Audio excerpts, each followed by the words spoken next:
Bom pessoal, então esse é um Hyundai HB20 1.6 Premium 2015. A gente já fez um teste com ele há mais ou menos um mês e meio atrás. E agora o carro já está com cerca de 3.000 quilômetros. Então a gente veio, na ocasião que a gente fez o teste, a gente falou que ia fazer um acompanhamento com esse carro.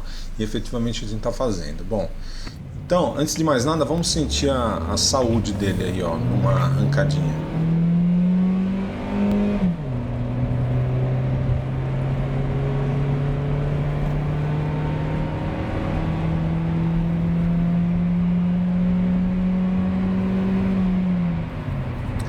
Então, como a gente pode ver, o que a gente está percebendo do HB20 Premium automático é o seguinte.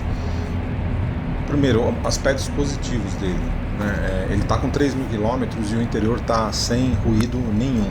Então, indica uma boa qualidade de montagem, peças bem montadas também e um cuidado, né, de acabamento.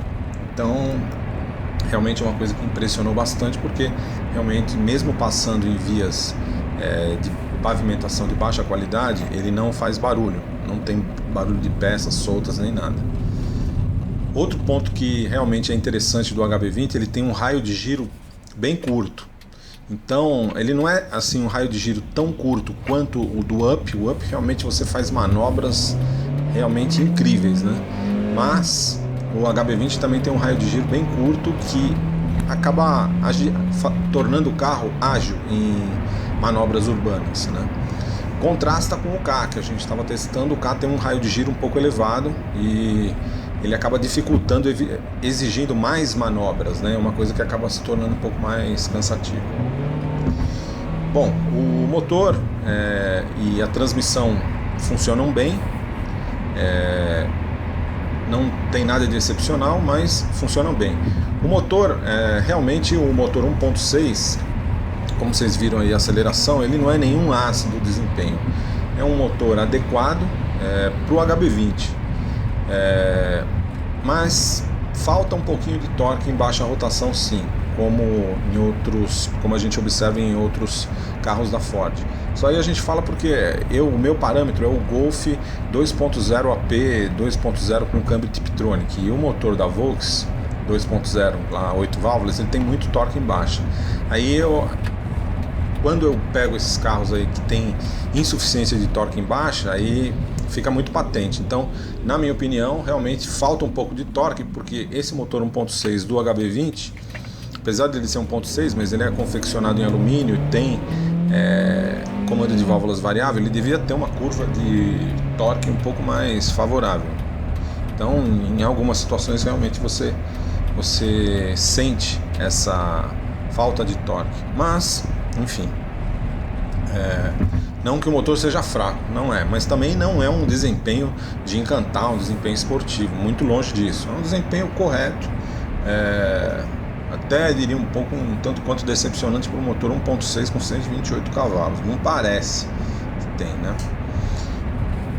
Bom, pelo fato desse carro aí, com essa configuração, com sistema multimídia e tal, já está na faixa de 60 mil reais, acredito que faltam alguns equipamentos, né? O primeiro deles é o ar-condicionado com comando digital. Ele tem um ar-condicionado de comando manual que funciona bem. Talvez poderia, no calor muito intenso, ter um pouquinho mais de potência para gelar, dar conta de gelar a cabine com mais eficiência e mais eficácia. Mas enfim, mas a principal questão é a falta do controle digital. Então controle manual, realmente para um carro desse valor, eu acho que já teria que ter um comando digital no qual você definisse qual é a temperatura e ele ia operar automaticamente para manter essa temperatura. Uma outra questão que eu acredito que falta e muito é o piloto automático, porque um carro desse tipo automático e com as vias hoje com muitos radares, você acaba, um carro também silencioso, você acaba em muitos casos esquecendo e acelerando, passando além da velocidade do que é permitido na via, mas por uma questão de distração, você não está olhando o velocímetro e tal, enfim. Então o piloto automático te ajuda a isso, a não tomar multa, né? E também tem a questão do conforto, que é um conforto excepcional, você definir a velocidade que você quer que o carro anda e ele mantém essa velocidade. Então eu acho que seria interessante, né, o piloto automático e também um alerta de velocidade, né? Se você pudesse definir uma velocidade a partir da qual o carro te desse um alerta que você ultrapassou, para não incorrer em multas, enfim, inadvertidamente. Enfim, o HB20, o funcionamento dele é suave, o motor é suave, vocês estão vendo aí, a gente está dando umas esticadas e sinceramente acho o motor correto, sem maiores problemas, né? Um funcionamento suave, você ouve o barulho do motor entrando, mas entrando no carro, principalmente em aceleração um pouco mais forte, e enfim, mas é um motor que está adequado ao carro. Eu acho que não estaria adequado por exemplo, a Hyundai usou esse motor aí no i30, que é um sedã médio que pesa 250 kg a mais, aí realmente complica, como complica também, eu imagino, apesar de nunca ter dirigido no Cerato, é um motor que já está bem no limite para o HB20, né? Uma outra coisa, esse carro aí, ele tá com o sistema multimídia que foi colocado na concessionária, mas eu acredito que o Blue Nave é mais adequado, tá? É mais adequado porque esse aí teve alguns problemas de funcionamento, enfim, eu acho que quem quer o sistema multimídia é melhor pegar o Blue Nave. Agora a gente está mostrando um aspecto interessante, é que o ponteiro a 80 km por hora, ele encobre quando ele fica exatamente em cima do 80 ou de qual velocidade que ele está, ele encobre o número. Então às vezes você se confunde um pouco para saber qual velocidade que você está. A gente vai mostrar também como muda, né, a iluminação quando você entra num túnel. Então você entra num túnel, o sistema automaticamente, porque ele tem o sistema automático de farol, ele identifica e já acende, quer ver? Fica bem bonito. Então eu sou o painel do HB20 aceso à noite. Então a gente vai poder ver também mais para frente, quando a gente está numa velocidade em 60 por hora e você dá uma acelerada, tá vendo lá, ó, ele reduziu a marcha, ele nem precisa acelerar até o fundo, ele reduz a marcha para você ganhar mais ação no processo de retomada de velocidade e tal. Então isso aí, a Hyundai HB20 são nossos Hyundai HB20 1.6 Premium, nossas considerações iniciais aí. Então agora a gente vai fazer um detalhamento dessa versão Premium, né? Versão Premium é a versão topo de linha do HB20, que na realidade ela acaba sendo distribuída em 3 versões basicamente. Ela tem a Premium básica, tem a Premium só com banco de couro e a Premium com banco de couro e o sistema Blue Nave, que é o que vem com o sistema multimídia e com o sistema de navegação. Essa versão Premium, ela tem alguns diferenciais, né, em relação às demais versões mais acessíveis do HB20. Por exemplo, na linha 2015 a gente pode ver lanterna, as maçanetas são cromadas e você tem um friso cromado na parte inferior, né? O estilo do HB20 já está há 2 anos de mercado, já está bem assimilado, né? É um carro de sucesso, considerado de um estilo que é benchmark entre os seus concorrentes.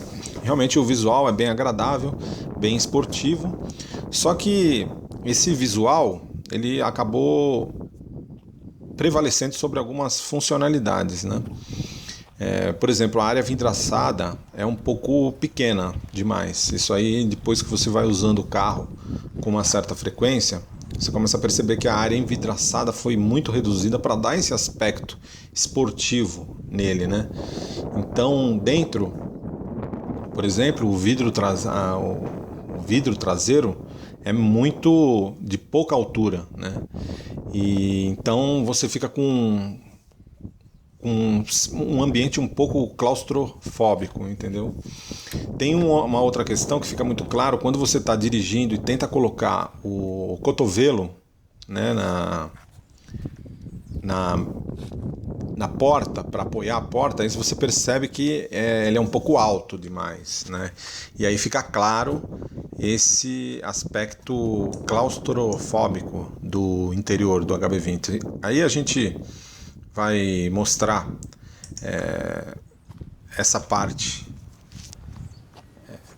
um vídeo, né, uma partezinha aí para a gente mostrar como realmente tem insuficiência de vidro, falta iluminação, em determinadas situações você fica sem visibilidade. Então é uma questão aí que foi uma concessão que o designer, né, da Hyundai fez, porque eles quiseram dar um visual realmente extremamente esportivo para o carro, e aí acaba que você tem que elevar muito a linha de cintura e você acaba incorrendo nesses problemas, né?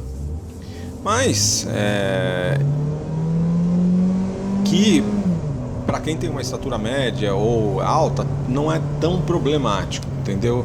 Exceto pela falta de conforto na hora de você colocar o seu braço na porta, né? Porque você acaba não conseguindo colocar. Mas para pessoas de estatura mais baixa, de média para baixo, aí eu acho que vai ficar meio complicado, porque realmente a pessoa vai se sentir muito afundada dentro do carro, porque o vidro acaba ficando muito numa posição muito elevada, né? E uma outra questão que eu também observei é o seguinte: o HB20 ele não tem uma posição de dirigir exatamente esportiva. Você acaba sentando basicamente como se você estivesse numa cadeira assim. É diferente de carros de concepção alemã, como o Golf, como o BMW, como Mercedes ou até mesmo o Up, que ele te coloca numa posição um pouco mais baixa e com as pernas mais esticadas, né? Então o HB20, o que aconteceu? Como ele tem a área vidraçada muito alta e o banco acaba subindo, né? E aí o que acontece? A sua perna acaba fazendo um ângulo muito próximo de 90 graus para acionar o acelerador e o freio, os pedais, né, de comando. Então é uma posição que eu particularmente não me adapto muito, não gosto muito. Não é uma posição que eu considero, é uma posição mais conservadora, né? Não é uma posição que você está acostumada em carros mais esportivos, entendeu? Principalmente não ser nem carros esportivos. Você pegar uma Mercedes E350 não é um carro esportivo, mas ele tem essa posição de dirigir típica de carro alemão, que você fica com as pernas mais esticadas e fica numa posição mais baixa. Eu particularmente estou acostumado com esse tipo de posição de dirigir, então estranhei um pouco o HB20. Olha aí o raio de giro, como dá para ver bem.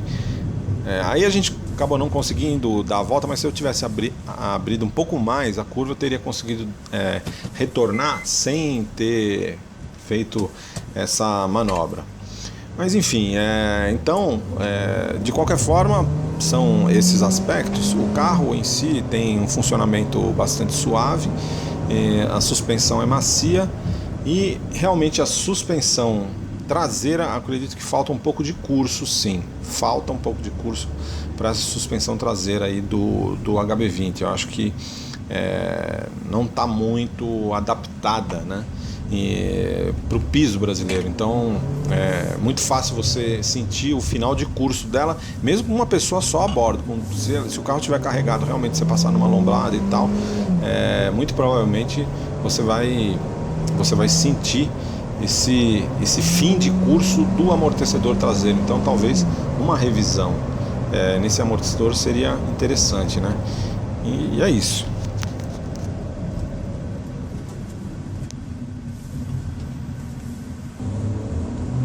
E ele envia de baixa qualidade, ó.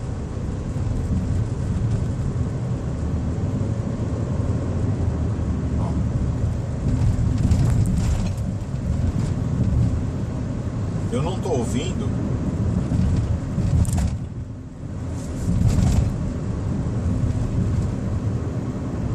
nenhum barulho de peça solta. Indica. Eu já andei em outros, né? Eu peguei esse aqui porque outros terrenos mais acidentados, com problemas, né, de pavimentação, para exatamente verificar, né, se ele faz barulho. Não faz, não. Então, tudo bem, 3.000 km é novo, mas o parâmetro aí, no caso, é o K. 3.000 estava fazendo muito barulho.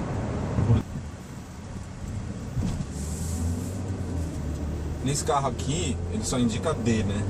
Então não dá pra você saber qual marcha, né, que ele tá colocando automaticamente, mas a marcha é correta, não tem o que reclamar. Essa transmissão aqui do HB20 é muito boa. Agora, a suspensão traseira agora que eu senti, viu? O pessoal reclama um pouco, realmente ela bate. Outra coisa que eu tava percebendo é o seguinte: esse volante aqui, o desenho dele não é, apesar de ter um desenho bonito, ele tem um defeito, ele tem alguns erros, né, de anatomia. Primeiro, o fato dele colocar 4 raios, às vezes você quer dirigir com a mão colocada nessa parte central aqui, e a minha mão não cabe, ó, tá vendo? Então é estranho. Então, em manobras é importante às vezes você pegar essa parte aqui, né, do volante, e não sei, não ficou legal. Essas duas partes aqui também do volante também não são amplas o suficiente para uma boa pegada. Então eu não posso dizer que esse volante tem uma boa pega. E agora eu começo a perceber que os volantes com 3 raios são realmente as melhores opções, ou 4 raios mais finos, né? Mas os volantes com 3 raios, realmente eu tô vendo que são bem superiores, porque você deixa mais área de circunferência no volante para poder ter a pega, né? Então, com relação ao motor, realmente em baixa rotação, talvez ele poderia ter um pouquinho mais de torque. Pro HB20, que pesa em torno de uma tonelada e 100, esse carro aqui, tá ok. Agora, acima disso aqui realmente inviabiliza você usar esse motor aqui, como a Hyundai estava usando no i30. Não é legal. No Cerato também, eu não sei, eu nunca dirigi no Cerato, mas acredito que não deve ficar bom também. É um carro muito mais pesado. O HB20 ele já não fica as, né, da performance. É uma performance correta, muito longe de esportivo, mas correta, né, digamos assim. Então, nesses 3.000 km, o interior continua silencioso, ao contrário do que a gente verificou com o K, né? O K com 3.000 km já estava bem barulhento. Esse aqui já não. Esse aqui está com o interior bem silencioso ainda. A gente não ouve peças soltas, né? Então, sinal de bom acabamento, boa montagem. O carro, né, gostoso, não tem um estilo de esportivo, nem a posição de dirigir. Aliás, com relação à posição de dirigir, a gente pode falar que os vidros, né, ficaram muito altos. Então a hora que você quer acomodar o cotovelo aqui na beirada do vidro, não fica legal, né? Não é legal, porque fica muito alto, então não fica confortável. E o espaço dianteiro também é adequado, né? Um carro pequeno, tem quase 4 metros de comprimento aí, não é tão pequeno assim também, né? Mas é pequeno, 3.9, né? E, enfim, é um carrinho legal. Agora, o consumo em torno de 10,5 de gasolina nos mesmos percursos que estavam sendo feitos com o K ficava em torno de 13,2 km por litro, né? Aqui está dando 10,5, ele está relativamente bem mais gastão, mas enfim,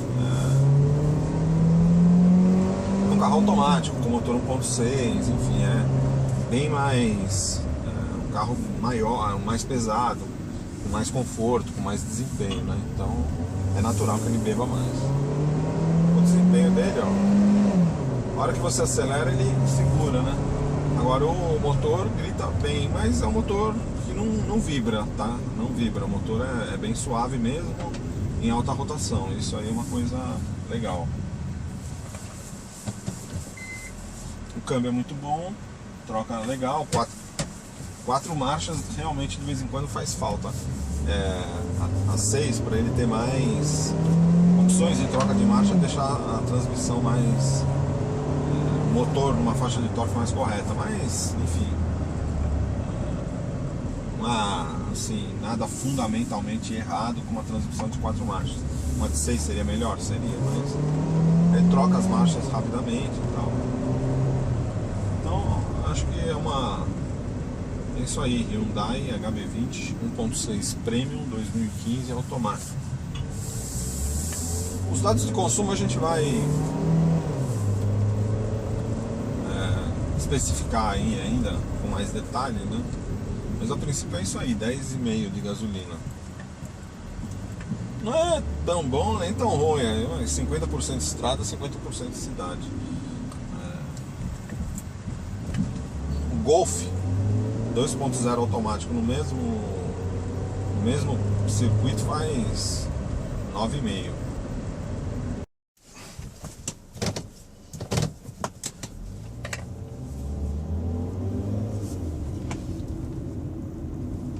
Bom, pessoal, então depois de quase 3.000 quilômetros aqui rodados, o carro está com mais ou menos uns 3.000 quilômetros, a gente já pode fazer umas considerações sobre ele. O seguinte, eu tinha feito uma avaliação inicial com esse carro com etanol e agora ele está com gasolina. Então é um HB20 1.6 Premium automático e agora eu coloquei gasolina. O que acontece é o seguinte, eu acho que ele sofre, o motor dele sofre do mesmo problema que os motores da Ford: baixa disponibilidade de torque em baixa rotação. Então acaba deixando o carro um pouco lento, um pouco frouxo e nesse uso urbano, né? Você em aceleradas curtas e tal, saídas de lombada, a hora que você tem que acelerar depois que você contornou uma esquina, enfim, nesse tipo de situação o carro acaba ficando lento, né? Pela insuficiência de torque em baixa rotação, né? O que é uma coisa de certa forma surpreendente. Por quê? Primeiro, é um motor moderno, um motor 1.6 com um duplo comando de válvulas variável, então teoricamente era para ele apresentar uma faixa de torque mais plana e mais uma disponibilidade de torque mais estável ao longo da faixa de rotação, e não é o que a gente percebe. No final das contas, o que eu acabo comparando é com o Golf, né? Que tem um motor que tem teoricamente menos potência do que esse aqui. Esse aqui tem 128 HP com etanol, né? E 120 é o que a Hyundai indica para um carro que pesa em torno de 1.000 quilos, 1 tonelada. Já o Golf tem um motor 2.0, 8 válvulas, de uma concepção bem antiga, né? Com 120 cavalos e 116 a gasolina, quer dizer, tem menos potência, porém o Golf tem mais torque, né? Tem mais torque e torque em baixa rotação. O Golf tem 18,7 de quilograma-força-metro e esse carro aqui tem 16,7. Então tem uma vantagem para o Golf em termos de torque e uma vantagem para o HB20 em termos de potência. Eu não tenho a menor dúvida que se você colocar esse carro na estrada e para acelerar em velocidade alta, o HB será bem mais, terá um desenvolvimento melhor do que o do Golf.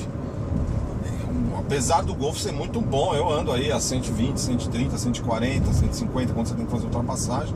Eu nunca achei ele excelente, muito torque e tal. Agora o HB realmente para a estrada deve ser melhor ainda.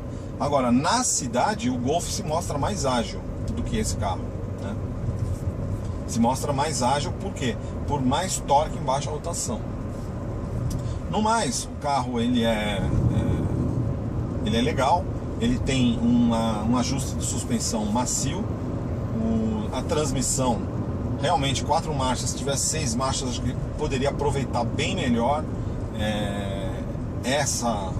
a faixa de torque do motor. Eu acho que seria mais bem aproveitada se tivesse uma transmissão de 6 marchas. E no final das contas, o que acontece é o seguinte: quem está acostumado com o Golf, eu não sei, eu não me ajusto direito a essa posição de dirigir, assim. Você não sabe exatamente o que tem de errado, mas não sei. Eu tô acostumado com carro, por exemplo, já andei em Golf, em Up, em Mercedes, em BMW. São todos carros que tem um desenho de ergonomia, né, que não sei, é uma assinatura de carro alemão. E esse carro aqui não tem isso, né? Ele, apesar de ser gostosinho de dirigir e tal, a posição dele não é uma posição esportiva, digamos assim. Eu particularmente não gosto, né? Não gosto. Eu acho que você fica com as pernas flexionadas aqui, mesmo com o banco, né? Sei lá, o ângulo que a perna faz com o chão é um ângulo muito elevado, enfim.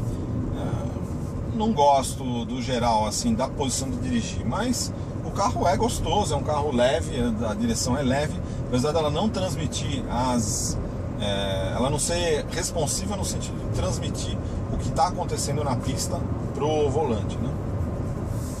O volante é legal, tem uma pega legal, o fato de ter o revestimento em couro aqui,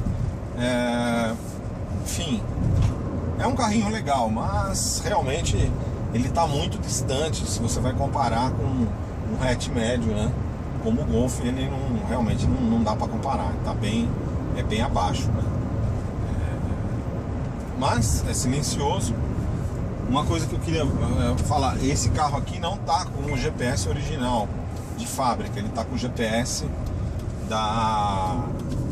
comprado. E sinceramente eu não gostei muito não, porque esse GPS, apesar dele ter ele indicar os radares e tal, ó, vamos dar uma acelerada aí, ó.